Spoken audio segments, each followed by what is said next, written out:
Okay, so to get started, I'm going to, just to see if the sound level is fine, is I wanted to ask you again, do you spell your name with a D or without a D? Without a D. Without a D. So what's Yes. the story behind without a D? Without a D, yeah, that's the way I was baptized. Norman P. Sevigny.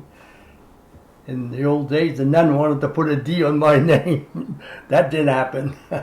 Did they tell you why they wanted to put a D Well, on your name? normal. You would have been more French. I see. That is the reason. Okay, so it is Saturday, May 11, 2019, and I'm Nicole Morin Scribner, and today I have the honor of interviewing Normand Sevigny at his home in Biddeford, Maine. And so, thank you for agreeing to do this today. And so, I wanted to get started by asking, starting at the beginning, where and when were you born? I was born March 30th, 1940 in Biddeford, Maine. Were you born at home or at No, a in the hospital? hospital. Which hospital was it? Weber Hospital. Weber. Do you know who the doctor was at the time? Did No. they share that with you? No, I don't remember the old days. Mm-hmm. That's going years now. Mm-hmm. Now, can you tell me something about your family? How did your parents end up in Biddeford? But my dad was born in Biddeford. My mother was born in Victoriaville, Canada. And what happened is that she moved over here. Eventually, they get to know each other. But she was living with her cousin, because in the old days the parents would die young, and she was taken in by her cousin, so that's how they met. So my dad was born in Biddeford back in 1914. That's going years.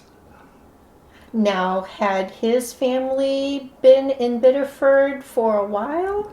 My grandfather was born in Biddeford, so he was born in the 90s, 1890, and his dad was from somewhere in Quebec. So the whole family came down. You seen the picture? Yeah, I showed her the picture, Connie. Oh. Yeah. Now, can you tell me something about your father's family? Was it a big family? My dad, no, there was only three of them. Two boys and a girl.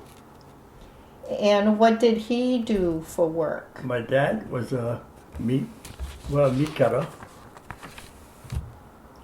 So we eventually owned a store. Back in the 50s, we went as far as 1998, so we had 48 years. So that's a good chunk of years. So do you know how he learned to be a meat cutter? Through some of his friends. In those days, it wasn't like today. He was off the hoof.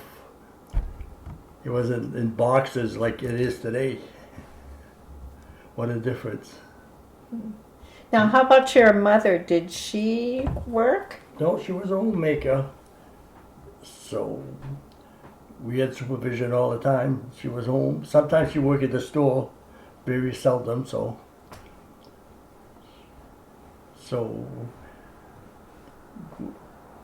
we didn't have no problem.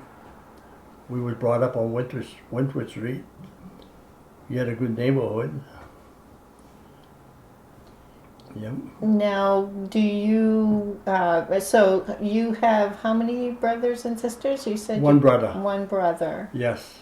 So you said you grew up on Wentworth Street. Yeah. Do you remember what you did as kids to have fun? Oh, we used to go play outside all the time in the fields. It wasn't like today with iPads and everything. It was out there playing games.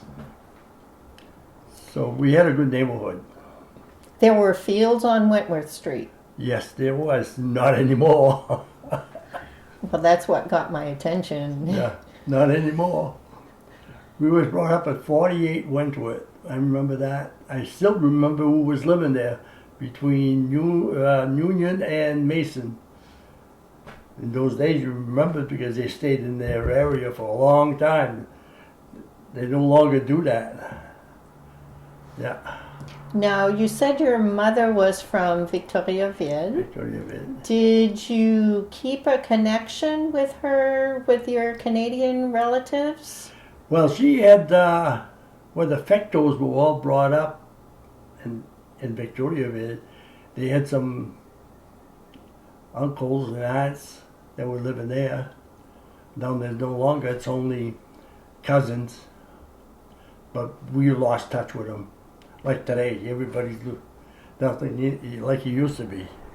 Did you ever make a trip to Canada to visit When I your was young, relatives? when I was young, I remember going to the creamery, the pottery. What do you remember about that? Well, I remember that night when we was there, we had a major thunderstorm, and I was a kid. It wasn't funny. Now, did they live in town? Did they live out It in was the country? in town. In town. Yeah, yeah.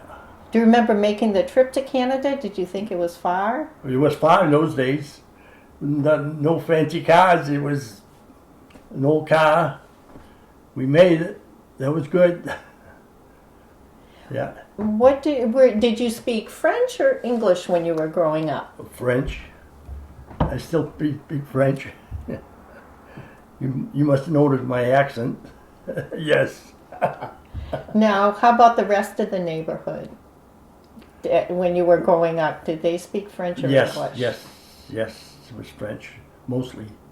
So when the kids We were all- outside playing, Most of us went to school at St. Joseph in St. Louis. It was close. Public school wasn't that great then, but now they are. It was close knitted. do you remember what everyday life was like when you were a kid living in that neighborhood? It was play games, play football, play pops, play on. I couldn't believe it. Today you don't see it. Did you have any family traditions that you can remember? Oh, like you would. Like around the holidays? Oh yeah, the holidays, those were big. You used to visit aunts and uncles and the réveillon. So tell me about a réveillon. Yes, So what was that like? it was fun after mass, midnight mass. We used to go to the Aunt Melanie. She'd have some good réveillons. Stay up most of the night. Any special foods? Oh, tortilla. Yeah, those were good old days. And when you were growing up, were there any special meals that were your favorites that your mom made for you? Des boulettes. Remember that? What is a boulette? That's pork and hamburger made into like a meatball in a gravy, a thick gravy with potatoes. Those are the days. And so tell me about, you said you went to St. Joseph's School. Yes. What do you remember about going to school at St. Joseph's? St. Joseph. We had the nuns up to the 5th grade. I was up at the 5th grade. My St. Roland in the 3rd grade. My St. Louis in the 5th grade. Yeah. Then when I came out of 5th grade, I went into St. Louis. So we had the brothers from Alfred. So I went to school at the building across the street for the grammar school, that Birch Street School. Remember that? Was it called St. Dominic's? No, it was part of St. Louis. It was part of St. Louis. Yes. Now, were the girls and the boys in the same classes? No, we went in the same class up to the 5th grade. From the 5th grade on, it was all boys, and the girls were on one side, the boys on the other side. Yeah. And what did anyone do? Well, how did they keep you? How did they keep you apart? They had doors. You must have seen those doors. Were you with the boys then? Yeah. So you can belong to the alumni. Yeah. So, was school in French or in English? Both. Both. Our school was mostly English, only if you took French. But French never got away from me. It was mostly French. When did you? Do you remember when you started speaking English? I was in Or St. how? Joseph, probably 2nd or 3rd grade. In 2nd grade I had skipped. I was in the primary and then the 3rd grade. Because there were so many kids, they had to switch them around. You skipped. Skip the 2nd grade. Not second. Yes, it was the 2nd grade. Because the 3rd grade I went to Maese de Radel. I can remember that one, the little short lady. Nun. Yeah. That's interesting that you skipped that grade. That's the way it was in those days. Now, did everybody get to do that? No. Some of them follow the years, but Do you know how you were chosen to? I don't know. Then we never found out. Just happened that my name came up and I was shipped to the 3rd grade. Yeah. Do you remember how you felt about that? A class is a class. It didn't bother you that you were leaving your other friends behind? No. I made some other friends. But the kids we went to school with were living so far apart that we hang around with the same kids all the time from our area. We didn't have transportation too, so we stayed in our area most of the time. So most of the kids in the neighborhood. There was plenty too, not like today. So there were a lot of children. Yes, in our area, yes. Did all of the kids in the neighborhood go to school at St. Joseph's? Most of them, very few. Yeah. Those that didn't, where did they go? Biddeford.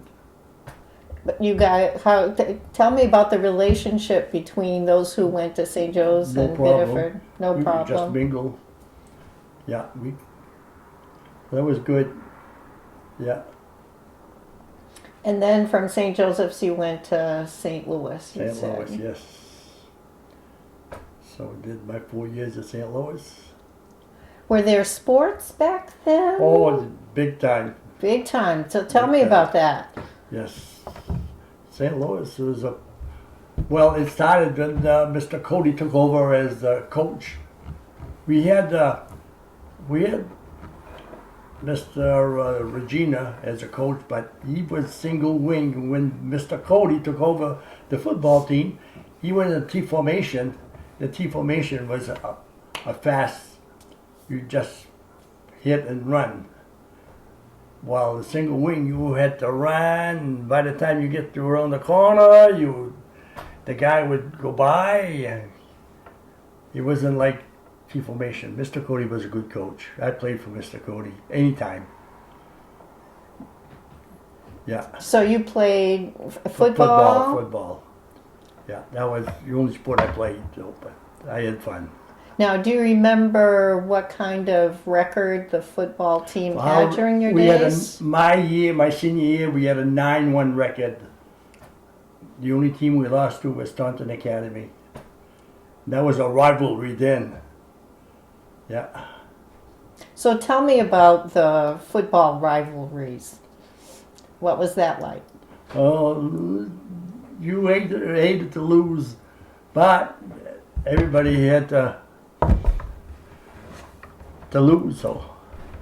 Mm-hmm. Do you remember what it was like the day or the night before Oh yes. the game? Oh yes. What was that like? It was on the rough side because we wanted to win so bad against Taunton Academy. Yes. Yeah, I can remember that. Now, what were the fans like? Do you know what that was like? Biddeford had big fans. Some of them were. One of them was a fireman. He had a temper as a fan. I think he went on the field because he didn't like the refs. Those were the good old days. Yeah.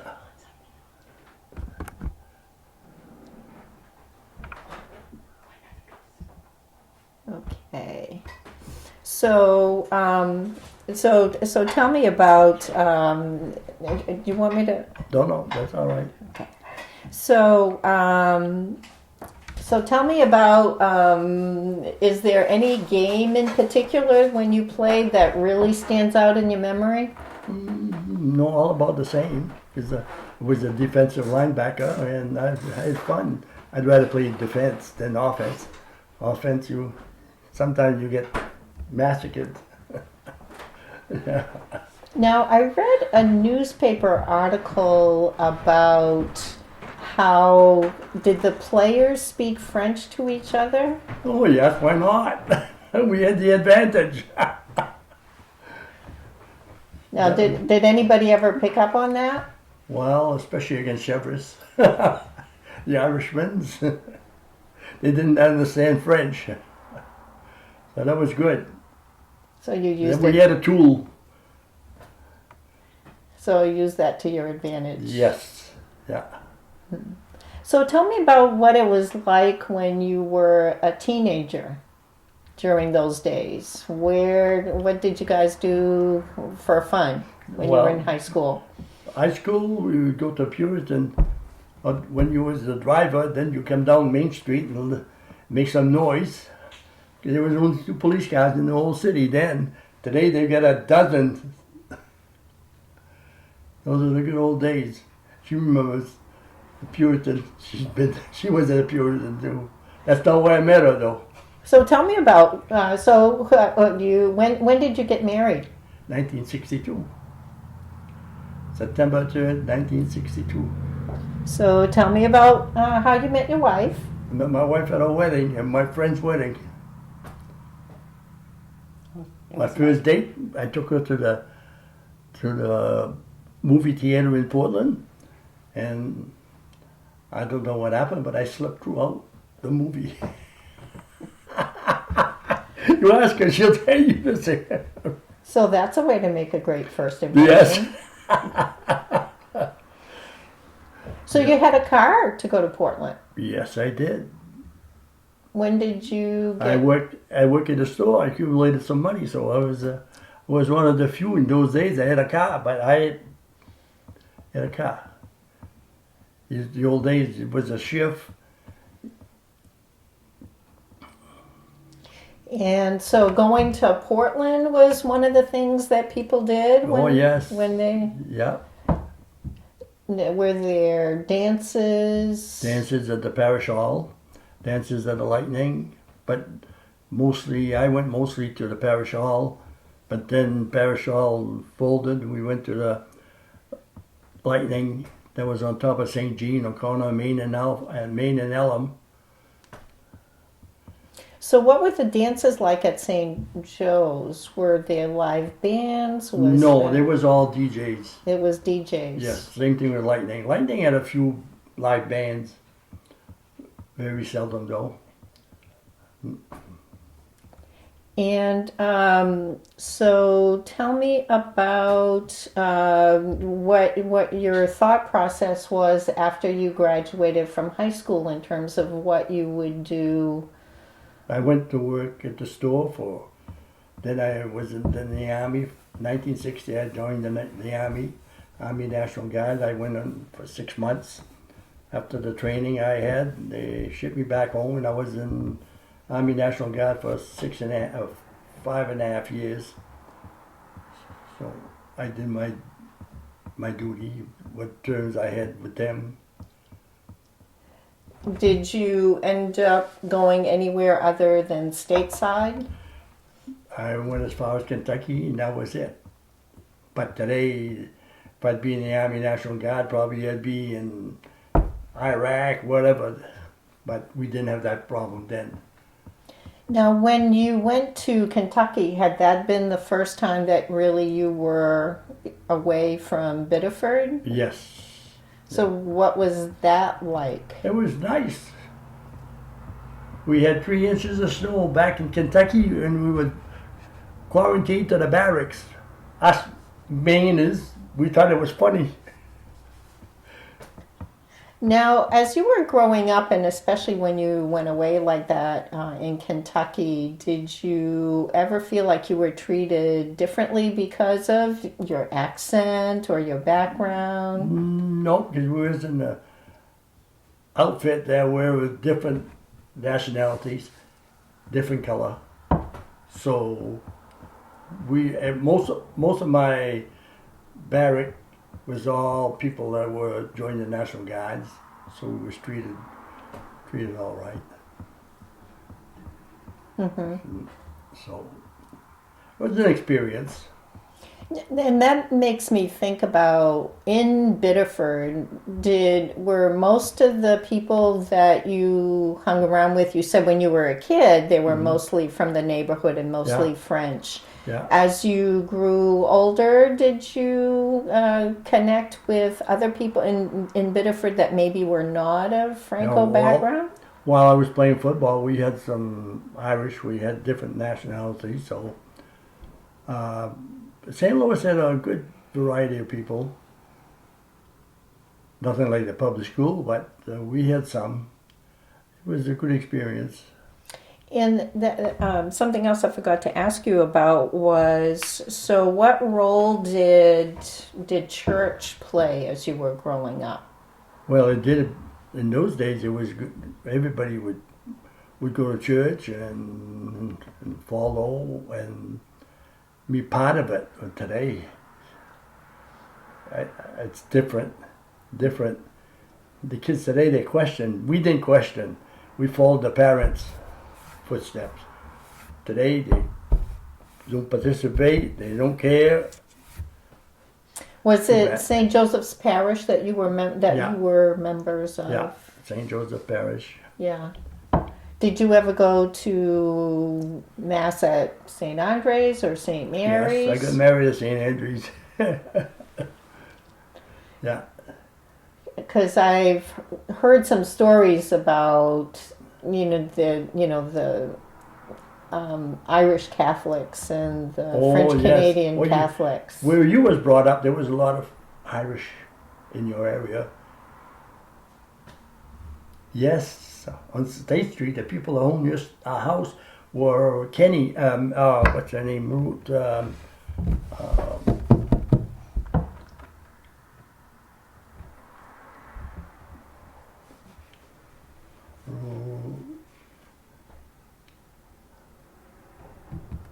I still remember the dad. So Really that sharp guy. neighborhood? Yes, right next Was door was the Irish? Sullivan, then the McAuliffe, the Kelleher, then the Sullivans. There was a lot of Irish. The Reddies. There was a lot of Irish in your area. And they were parishioners of... St. Mary's. Then the French people kindly blended and took over. 10 Commandments, there's a lot of Irish in those days. So, I know what the 10 Commandments are. Can you just explain what the 10 Commandments are? Well, in those days, well, I guess the Mills built those. They built 10, the same, and they called them commandments. The 10 Commandments of the church. Then the 7 Commandments of the church was on South Street. So the 10 Commandments were located on what street? Bradbury Street. On Bradbury Street. Yes. And you're saying at some point, though, that was primarily Irish? Oh, yes. Yes. Irish and Polish. There was a couple of Polish family. The second house in, where the credit union is today, there was Polish people there. Yeah. So, so tell me about, so after you graduated from high school and, have you only worked at the store? Yes.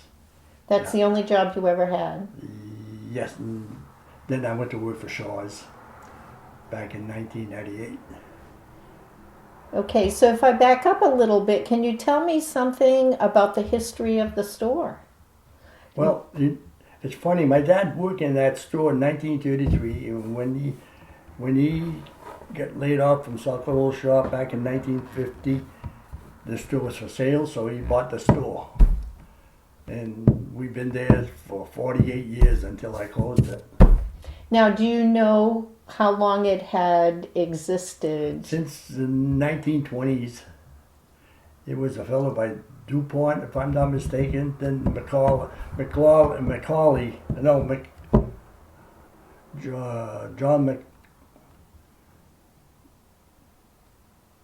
McCauley, yes, took over. He took over. Then my dad worked for him back in 1933. Then he went to apprentice school for Sokolov, then he got laid off and took over the store. So that's the story about Sevigny Market, 1950 to 1998. Now, when you first started working there, do you remember how old you were? 10. 10? Yeah, in those days you wouldn't do that. What did you do when you were 10 over there? Stock the shelves, deliver. But in those days, a lot of it was walking distance, so we'd help the people bring their goods home. Really? Yes. So tell me about that. You used to do home deliveries. Yes. A lot. In those days, well, the population around the store got old, and we used to deliver right to the house. Did you enjoy working there? Yeah, it was fun. Until the 80s, when the credit cards come out, then there was a big different ball game. So you started out by doing deliveries and stocking shelves, and then how gradually did you change what you were doing there? Well, I took over the whole thing back in 1977. Your father worked there until... Probably, well, he passed away at 77 till I took over back in 1977, but he worked with us for a while till about when he passed away in 91, so a few years he worked with us. Did he say that he found it, did he used to say he found it difficult to kind of let the reins go and let you take over? Well, you miss the people. This is what happens on a corner store. When you sell or get away with it, or get away from it, you tend to lose contact with people. But I was lucky when I went to Shaw's, I'd seen all these people. So did you go to Shaw's after the store closed? Yeah, 1998. Okay. I got done on this Easter, and 3 weeks after I was working at Shaw's. Now, going back to being at the store, you said something about getting to, was it pretty much just the people who lived in the neighborhood that went to the store? No, some people throughout the city. Throughout the city, because we used to advertise. Yeah. And must be that people would share, some of you would got to know them pretty well. Yes, some were relatives. So it was fun. Did people used to tell you stories about what was going on with them at the time? Well, the politicians. So that was a stop for people who were looking to They have. used to vote next door at the school in those days. Nothing like today. Everything's under one roof.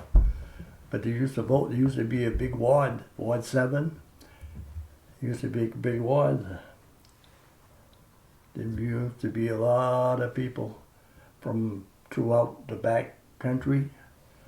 Anything like from Main Street all the way to Alfred Road. There used to be Ward 7. So there was a big ward then. And when they were in the neighborhood, they'd come to the corner store. Yeah, they used to. So you must have gotten to know like the whole families in the neighborhood. Definitely. Descendants from descendants to descendants. One thing is that when the shoe shop was going, we were busy too because a lot of the people that work at the shoe shop live in that area. And for the record, that shoe shop is the one on. State Street. So when the shoe shop was open, that gave you more Yes. business. Yes. But they had that down and up. You know what I mean? The shoe shop is not 52 weeks a year. They've got time that they are busier than other times. Now, did people used to do like all their grocery shopping there, or I know some of them, but very seldom. The ones without a car, yes. Yeah. Well, you didn't have the stores you have today. You got Market Basket that wasn't around. Then you had only even Shaw's when we was in business. Then Shaw's come in, then Hannaford, and you had AMP, First National, and Edwards Market in those days. Nothing like today. You get monster stores like Market Basket. so how did you compete back in the days? What drew people to come to the corner store? Well,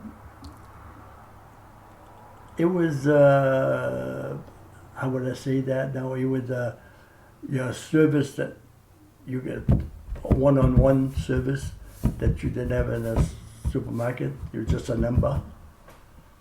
Yeah, I bet you knew the names of a lot of people. Yes, by name. Must have a really good memory for remembering people's names. Yes, I did, but now I'm losing some. Well, I was impressed that you remembered me, and I hadn't Don't you seen have you a for a long sister, too? time. Yes. Talk about a memory. Mhm. I guess your memory's still really good. Yeah, well, I hope so. Yeah. So, what was your favorite part of the work that you did at the store? Being in contact with the people.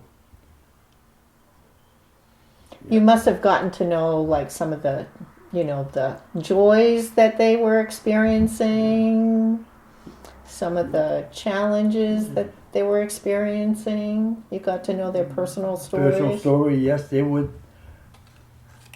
Yeah. Are there any in particular that stand out? No, because it'd be all about the same. Yeah. Now, through time, you were talking about like the shoe shop where it was up and down. What was it look like? Because part of the history of Biddeford is some of the major employers were up and down. Up and down, even the mill. So what was it like, for example, when the mill shut down? When the mills were slow, the economy really went slow. Yeah. And how did that affect the business? Would affect the business. They'd be more careful. When everything's going full blast, they buy things that they wouldn't otherwise. Did they ever buy anything on credit? Oh yes, So credit was my downfall. Well, tell me about how that worked back then. That was, the people that work in that shoe shop were the best ones because they make sure that they pay their bills. weekly. When things change around, like back in the 80s, the credit cards came in. They went into credit cards. They'd forget me. They paid a credit card, but they would forget me. So people kept so tell me about how that worked. It isn't like now when you go to a store, you pay right away for what Yes. you're getting. Well, what was it like back then? What did they No, do? they would have a charge account. They would have a charge account. Yeah. How did that work? Well, you're asking a sour subject. But I mean, no, the mechanics of it. I mean, because that doesn't exist now. No, that doesn't. So, The credit cards. so They charge all they want on the credit cards. And then after that, they stop them. But in the meantime, they got to pay them. So back when you were running the store, if someone came in and they wanted to get something, you They charge. You give them a slip and you kept one. So this way you would have a book, their names on it, and you go by the numbers. So that was a subject. That was too nice to get burnt. The young ones today, they're bad. so people would come and buy something and you would write it down and then they Yeah. would pay you periodically. Yeah. But the people in the shoe shop would pay the full amount every month, every week. I mean, then you had people that are charging for the month that were on Social Security. They pay it. They were good. They were faithful. Yeah, but just some of them, my fault. Yeah, Do you want, can you just,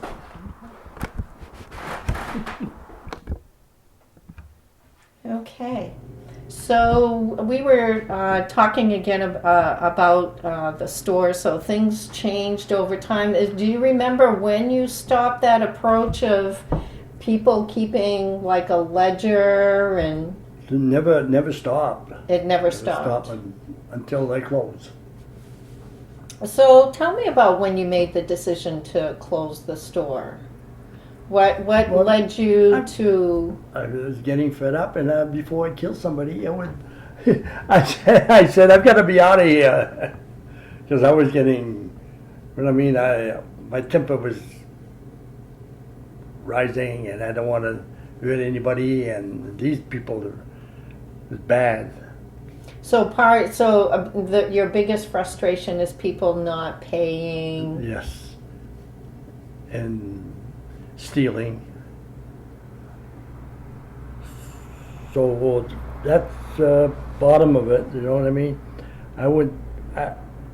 If I could be back in business, I wouldn't be no charge at all. It'd be cash, or else credit cards, because the credit cards pay us right off. Did you ever talk to some of the other like corner stores? They're all the same, because I hear from other people. Because I was talking to Roger Uttebees. You probably know Roger Uttebees. He's the one that kept that French station in Sanford, 104.3. That's another one you should interview. He'd be good. And his father-in-law had a store, so he said we talked about it, and he did the same thing as I did. So when you were running the store, did the other owners of like the small neighborhood stores, did they ever get together? No. Each corner store was individual, so we never incorporated. What I mean by every so often have a meeting and bring up these situations. We never did. Everybody was for themselves, so I'm glad I got out of it in 1998. Was that difficult to make that change? No. I went to Shaw's right off, and if Market Basket would be here today, I would have gone to Market Basket. So you were able to sell the store? Did it continue as a business? No, I closed it, period. Now, and then what happened to the property? It stayed empty until they tore down the building. And that building was old. I do all the repairs.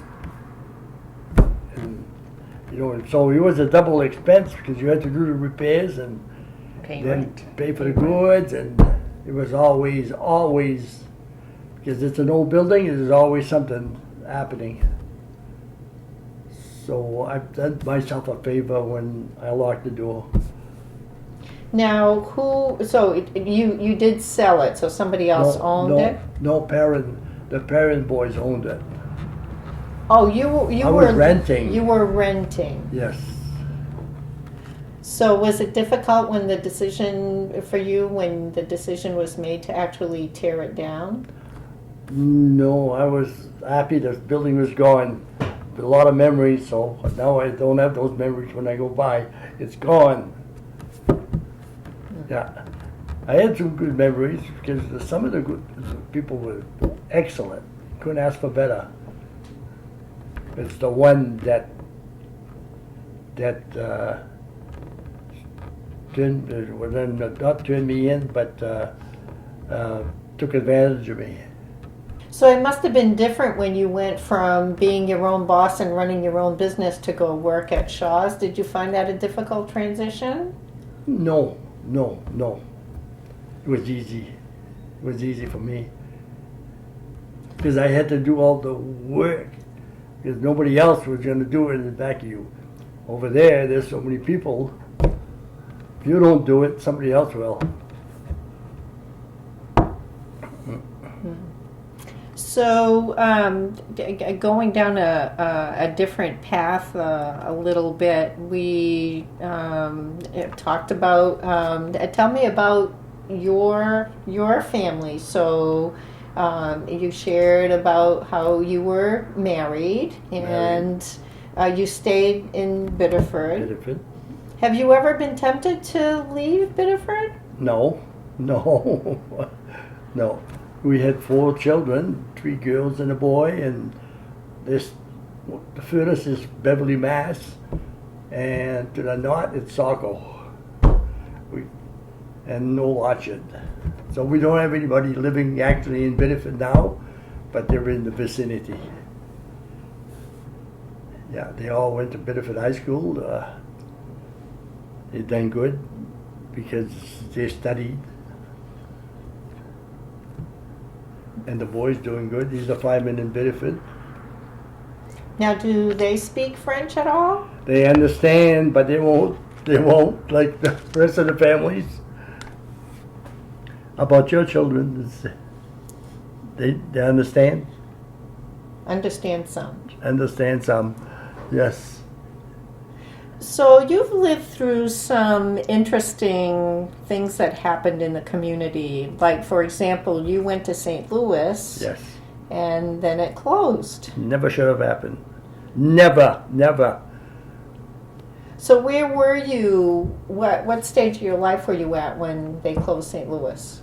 Well, 1970, I was 30 years old. Yeah. Do you remember how you felt when you heard the news? I couldn't believe it. And then, to this day, look what happened in Lewis and St. Dom. The person that left them that kind of money made sure that the bishop wouldn't spend any of that money any other areas but build a school. We didn't have that powerful person in Biddeford that would do it. You know what I mean? Would say to the bishop, "You're not going to do it." And the bishop came from out of state. He didn't care about Biddeford, Maine. Yeah. So you went to school till what year? I was there when it closed. Oh, 1970. You never. So you graduated in what year did you graduate? In 72. 72. So I went to Biddeford afterwards. Okay. So that was obviously a very challenge for even if you were out of school at the time when you heard the news when Yeah, that happened. That was because- difficult. Because we had something good going. And you learned a lot. The brothers were good teachers. Yep. Now, during the 70s, it was also during the time of the Vietnam War. Do you remember how that affected you while that was going on? Really, I wasn't, I had been released from the Guards in 1966, so it didn't really affect me directly, but it never should have happened. That's the way I feel about it. It never should have been a war, because there was politics. Now, were you aware of people who were being drafted at the time? Was that anything that ever concerned you? Well, I would have been drafted back in 1960, but I joined the Guards, so it was a way out for me. So I did my time, and I'm not sorry I done it that way. Now, another major event that happened during that general time period is, do you remember when President Kennedy was assassinated? I do remember 1962, that's the year we got married. We were living across the street. Where were Yeah. you that day? Do you remember where you were? I think I was at the store. You think Yeah. you were at the store when the Yeah. news came out? Yeah. Do you remember Yes. what that was like? Everybody was shocked. Yeah. Do you remember people coming into the store and talking about it? Oh yes, that was a real bad subject.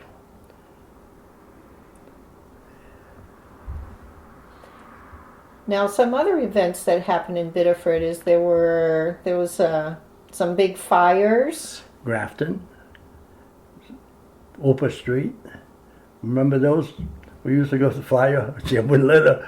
I didn't give her a chance to put a jacket on. It was cold. I said, "We gotta go. We gotta go." Were you at the store? No, not for Grafton. But I was at the store. It was on a Saturday afternoon for Opus Street. I was at the store then. What do That you was- remember about that? That was going. I can remember because it was. If you go at now you won't see the chimney, but if you took Bradley Street and you go straight, you would be at the big chimney. This is where the fire started. Yep. Now, did you get involved with it at all? No. They really displaced a lot of people. It was sad. You know, people work all their life and they lose everything in 10 minutes.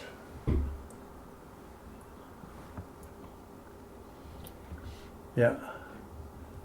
Now, on a different topic, there are a number of different organizations in the community. Have you ever gotten it outside of I was work? involved with the Kermesse for what? I was one of the second group of directors, and I got most of these guys that are now directors at Kermesse were after me. So, can you tell me about, from your perspective, what the goal of La Kermesse, what it Cool, the was? Kermesse, we had a good goal. We was helping the kids in school, and we funneled a lot of money into the school when things were going good, and we paid for a lot of equipment for them, especially the guys that went into carpentry. We buy them tools to get them going, and the Kermesse was doing real good. It was for a good purpose, but things went downhill back in the early 2000, when they had that commotion, and now there's no fun. They can't accumulate because there's nobody that goes. We had a lot of people that participated. Those were the good old days. So La Kermesse was more than just the one weekend No, a it was year? year round. We'd be planning year round. See, I still make the pork pies and cut off for them. Yeah. They kept everything up, but they don't have a crowd. That's the main thing. Norman, the fireworks. Well, fireworks, I was in charge of fireworks. You were in charge of fireworks. Yes, I got it going. It must be a challenge when you see that it's not continuing to. Yes, it does. You know what I mean? Because you go over there now, the crowds, so few compared to back in the 80s when Mr. Plamondon had the great idea of putting a kermesse. Were you there at the time that he was trying to convince people that I was after on? him. I was after him. But a good, like I said, one of the great workers, but he wasn't a physical worker, he was a mental worker. He knew all the connections. Who to get? That was Dick Martin. That's the reason why the Martin Center on Alpha Street, that's named after him. So that was great. We had some good people. And part of the challenge is probably keeping the Franco-American part of Yes. it. Now, one of the things you've mentioned a number of times is the St. Louis Alumni Association. So you're active in No, that? I'm not active. No, I'm not active, but I'm a member. Everybody's a member that graduated from St. Louis. So the girls are taking over now. That's great because they've got ideas. They're gonna get that going. That was a good way of getting the alumni on the right track again. Because the old timers are departing, not because they want to, but with time. So how are you finding this phase of your life? You're retired now? Retired. Been retired what? I'm 79, so been retired I worked till 70 at Shaw's. I was there almost 15 years. So it was good experience. When you were at Shaw's, were you able to establish personal relationships like you did at the Definitely. store? Definitely. They used to come and see me in the meat market, at the meat. They used to call it off the turnpike, Sevigny's Market. Mr. Danton, he was the manager there, and I had good relationship, so with everybody. So Were there any other organizations that you were active with other than that was Kermesse? Kermesse. That's the only one. It took a lot of time in those days. You know what I mean? Because you really wanted to be part of it. I only took care of the kitchen and the fireworks. That was enough. Now, were you doing that at that time? Did you still have the store, or you were working at Shaw's? I was at the store. Yes. Those must have been long days. You probably put a lot of hours in at the store. Especially the weekends. The weekend when we had the festival, it was had to get somebody to take over. That wasn't funny sometimes, but hey. Did your family ever work at the store? Yes, the Your girls kids? did. Yes, the girls did. Yes. My Cindy, Pamela a little bit, but Cindy's did a lot more than all of them. Timmy did work a little bit, but he went into the fire department at an early age. So, yeah. So, have you ever been tempted to leave Biddeford? No. No, What keeps never. you here? I guess the environment. I guess friends. No, I'm never thought about leaving Biddeford. This is where my ancestors are. This is where I'm going to be. Now, how would you encourage others to consider to make a life in Biddeford? What brings them here, you think? Back in the our years, there was a lot of people that left, especially in the 50s, mid 50s. A lot of them left for Connecticut. I guess that was the place to go because there was a lot of work. But things have changed. There's a lot of companies that resettle in Biddeford, and the young ones tend to realize that Maine is a great state to live in. We didn't have back in our days, we didn't have the Pratt Whitney, and Navy Yard was there, but it wasn't as big as they is today. Then you get Portland, that's growing leaps and bounds. Get all the restaurants in Biddeford that you never had before. You had the one restaurant, Wonder Bar, or else a Puritan. You remember the Puritan?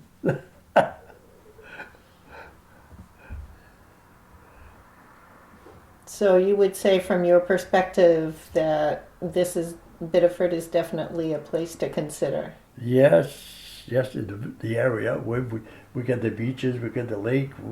What else do you want? Mm-hmm. Yeah. So, what is something that you'd want to make sure that people take away from hearing your story?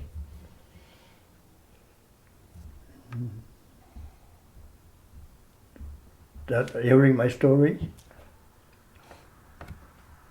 Whatever, you know what I mean? If you want to take the time and hear my story, fine.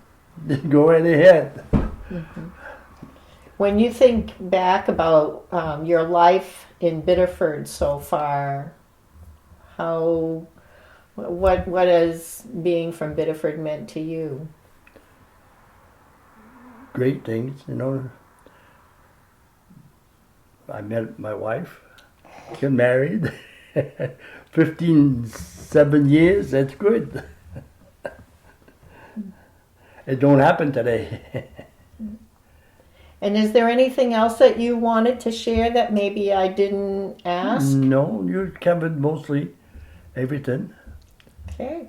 Yeah, Well, I thank you. you're welcome.